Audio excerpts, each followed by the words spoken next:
Late in the evening, hours after dinner, students are summoned to the dark dance. Even in the halls, the lights have been turned off, leaving only moonlight and the faint blue glow of magic to navigate by. Somewhere in the distance, the sound of drums forms an awakened heartbeat. But before I can reach the dance, someone catches my arm. Tori? Oh. I frown as I look Damien up and down. It's you. I wasn't looking for him, but he was still looking for me. I'm glad I could find you, he says. I was afraid I'd be too late.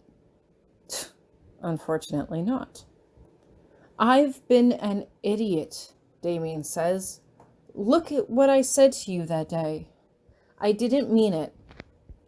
Then why did you say it? Because I was trying to push you away. Well, I shrug. You did that.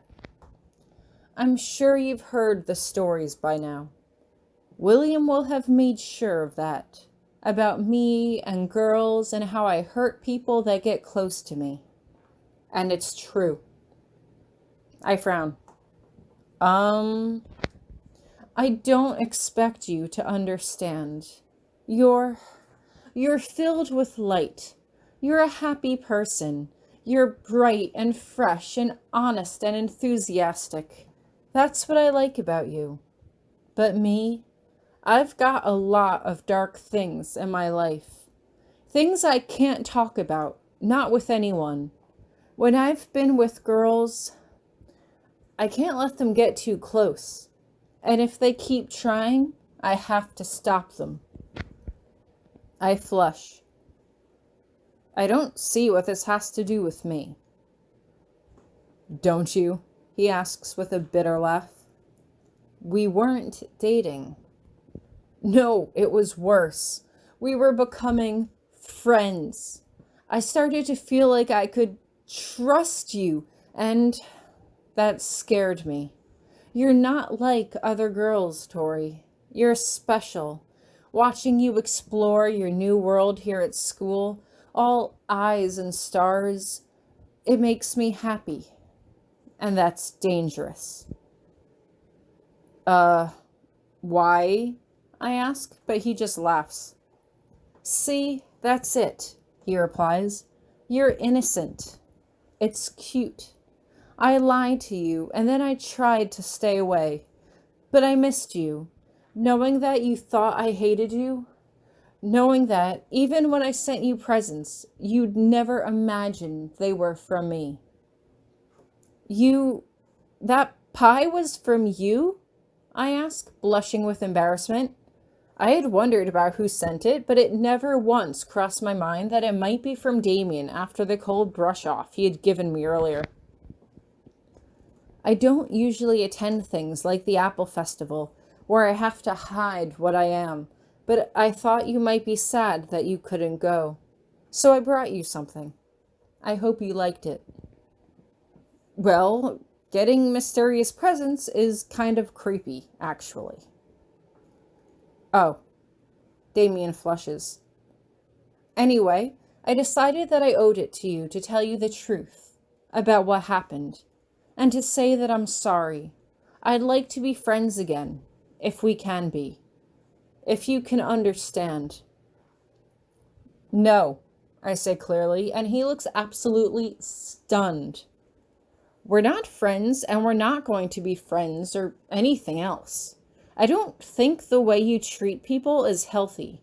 Maybe you're right that you're dangerous. Maybe you're not. I don't care. I turn and try to walk away, but he grabs my arm. Tori, wait. No, I snap, jerking my arm out of his grip. I told you that I am not interested in whatever this is. I told you that I do not want to be friends with you or anything else. I know I don't deserve your attention, Damien says with a sigh. But please, Tori, give me one more chance to... No. I cross my arms over my chest and look him dead in the eye. Damien seems to harden his nerve as he gnaws on his lower lip. He's not saying anything, and so I turn to go. "You're going to regret this," he calls after me. Part of me wants to turn around, to demand if that was a threat, but I know that he's just doing it to get a reaction out of me, and so I keep walking. I think I've made it pretty clear that there will never be anything between us. Hopefully, he'll leave me alone now. When I walk into the darkened gym, my eyes are nearly useless, but my other senses are overwhelmed. Pine sap, evergreen, the scent thick and strong and sweet. The fragile crunch of dead leaves underfoot. Swirling breezes drifting hot and cold. Autumn mixed with smoke. Murmurs and laughter from unseen lips all blending together. And, underneath it all, music. Not as loud as it was at the junior high dance at my old school, where the only way to hear the tune was to stand outside the building. Just music all around me. Is this how wizards throw a party? I can't really see the people around me, but their presence registers through sound and shadow. Dancing. And so I begin to dance as well. Not too fast. I have to focus on my surroundings so I don't wave my arms right into someone else. But it's fun. No one can see me. I can't see myself. And the music goes on, looping into and over itself without ever reaching an end, playing tricks with my sense of time. It feels magical. Are there really spirits dancing here with us? I'll just have to take it on faith. Surrounded by friends and strangers, I dance the night away. Or, at least, I try to, until there's a sudden shriek from somewhere in the crowd.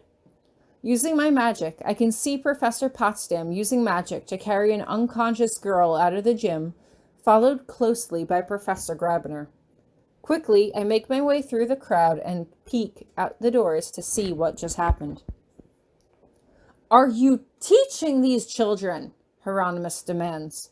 "Not even the basic rules of—" "Sometimes experience is the best teacher," Professor Potsdam replies, not at all fazed by the unconscious girl lying in front of her. "She could have been killed!" Professor Grabiner exclaims incredulously. "You are always welcome to take over the white magic course yourself, Hieronymous," Potsdam counters. Just like that, the fires of rage behind his eyes snap to tiny little pinpricks, and he looks completely lost for words. "So help me, Petunia, if you insult me like that again, I will leave this establishment, notice or no notice." Professor Potsdam sighs, sensing she hit a nerve. "My apologies. I only wish the best." "You wish to meddle, as you always do." What happened?" the girl asks as she sits up. "Ah, Miss Spurrell, did it ever occur to you within the muddled workings of your toy plastic brain that this event is called the Dark Dance for a reason?" Professor Potsdam takes the girl's hand as she helps her to her feet. "The original Dark Dance was created so that the Jogyo could take part in the local celebrations without being seen by people who might exploit them. Since you tried to spy on them, they punished you. But you weren't tied to a formal contract, and you weren't trying to capture them, so they only stunned you. Which leaves it in my hands." Professor Grabiner clears his throat. 10 demerits for your foolishness. And detention on Saturday. "But we're glad to see you're all right," Professor Potsdam offers. Professor Grabiner snorts. "Speak for yourself."